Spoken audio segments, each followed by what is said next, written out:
Good afternoon, everyone. Thank you for joining us here on Crime 2 News First at 4. I'm Whitney Ward. And I'm Tom Sherry. Here we go. Today, President Donald Trump remains behind closed doors following Trump supporters breaching the U.S. Capitol yesterday.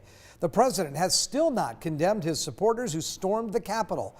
4 people died in yesterday's mob, one of them shot by U.S. Capitol Police.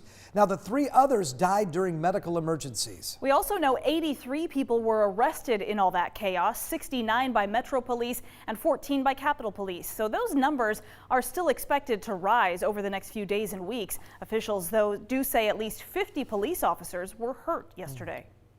The president needs to understand that his actions were the problem, not the solution. Now, after reconvening last night, lawmakers officially confirmed President-elect Joe Biden as the next president of the United States. Congress voted down objections raised by President Trump's GOP allies over the Arizona and Pennsylvania votes. And today, Transportation Secretary Elaine Chao resigned her post, citing yesterday's violence as the reason for stepping down. While the cleanup continues on Capitol Hill, questions remain about how the protesters could make it into the Capitol in the first place and why the police weren't better prepared to handle those planned protests. We have also learned tonight that the Capitol Police Chief has resigned effective later this month. And today, Speaker of the House Nancy Pelosi called on Vice President Mike Pence and members of the president's cabinet to invoke the 25th Amendment. It would remove President Trump from office. Pelosi said if they do not act to remove the president, the Congress is prepared to impeach him. Today, Pelosi was asked about what security is going to look like from now on at the Capitol, especially with the upcoming presidential inauguration of President-elect Joe Biden. We want every day at the Capitol to be deemed a national security event, so that there's no, well, I didn't know, and blah, blah, blah. That highest level of concern, intelligence seeking, redundancy if necessary, to protect. The government is now moving in 6,200 National Guard members, and they're installing a 7-foot-tall fence, all in preparation for the inauguration. The FBI says it's working to identify those involved in yesterday's mob. The Department of Justice announced it has been working through the night with federal authorities to help identify some of the people who stormed the Capitol. They expect to file the first charges today.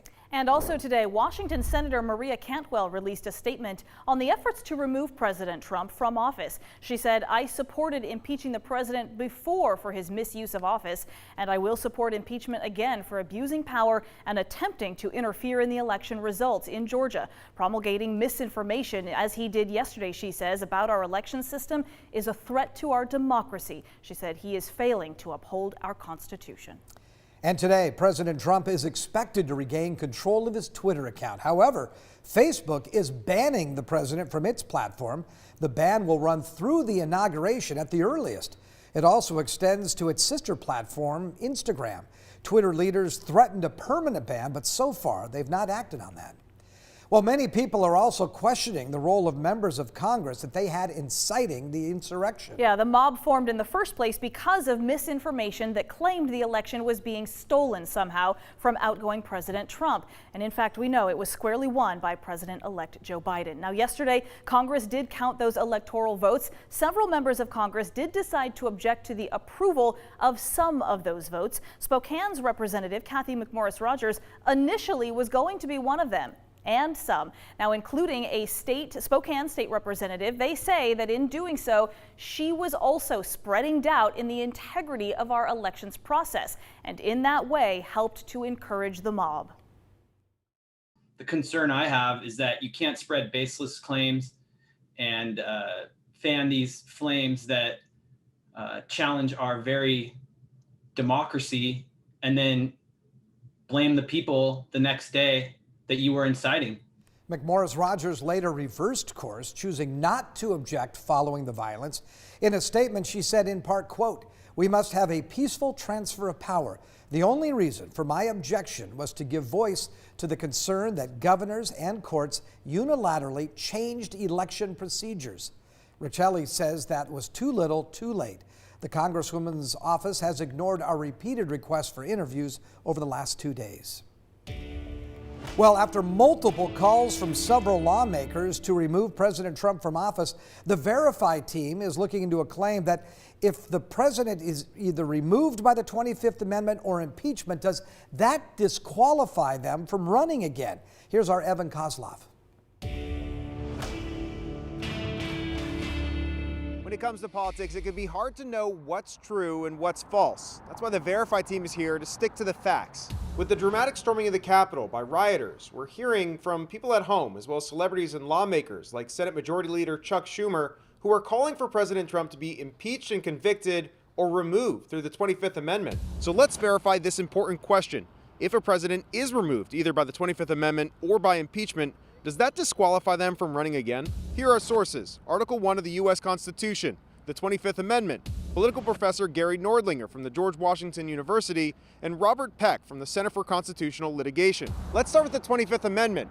Peck says this is pretty clear cut. There's no bar on running again if you are removed, which is considered a temporary removal from office. Something backed up by our politics expert, Nordlinger, telling us, quote, "It doesn't affect your future qualifications, just means you're not fit right now." So we can verify that false. Being removed under the 25th Amendment does not disqualify you from holding future office. Okay, what about if a president is impeached and then convicted? Can they run again? It's not automatic that they can't run again. Peck explains that Article 1, Section 3 of the Constitution reads in part, quote, "Judgment in cases of impeachment shall not extend further than to removal from office and disqualification to hold and enjoy any office of honor, trust, or profit under the United States." Peck says that means lawmakers could include disqualification from future office, but it's not required. If that's added to the terms of the impeachment and conviction, then he is ineligible. So we can verify that no, being impeached and convicted does not automatically disqualify you from being able to run again,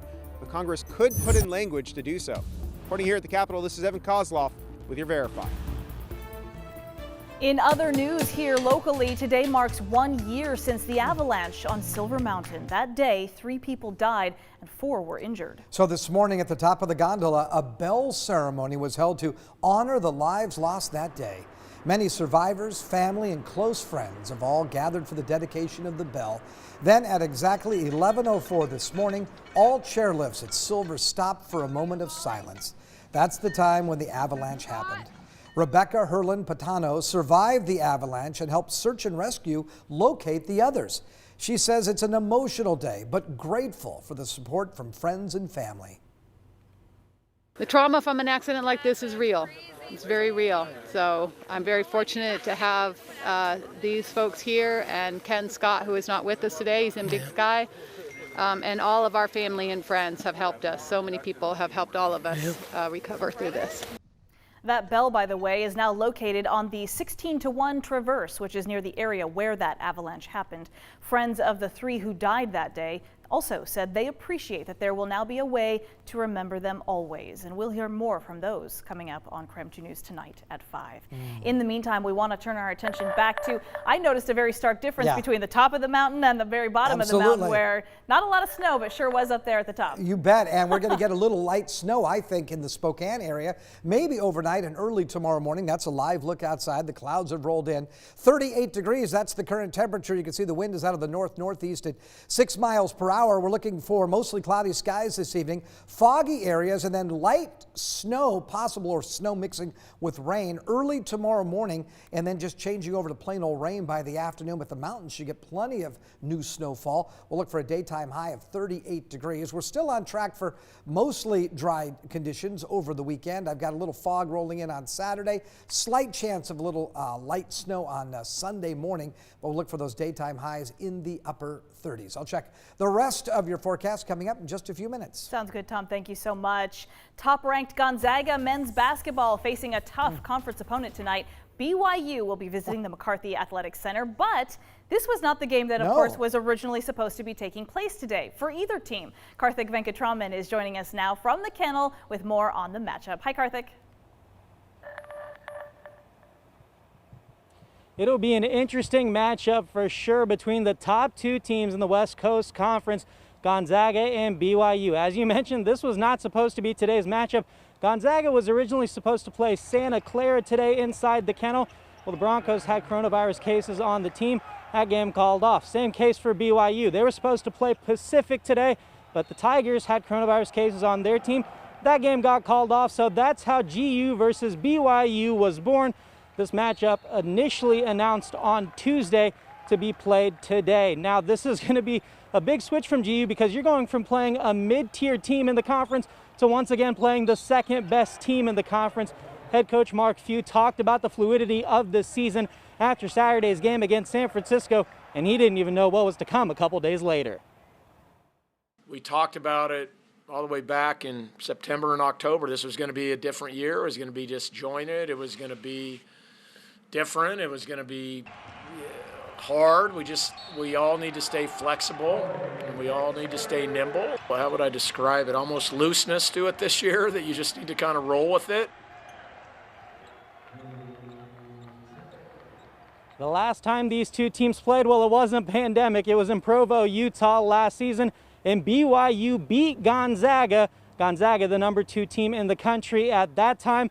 I'm sure the players that were on the roster last year that are on it this year for the Zags gonna have revenge on their mind. Tip-off is set for 5:30. That game's gonna be on ESPN. Reporting here at the McCarthy Athletic Center, I'm Karthik Venkatraman, KREM 2 Sports. All right, looking forward to watching that one, Karthik, always. All right, still to come.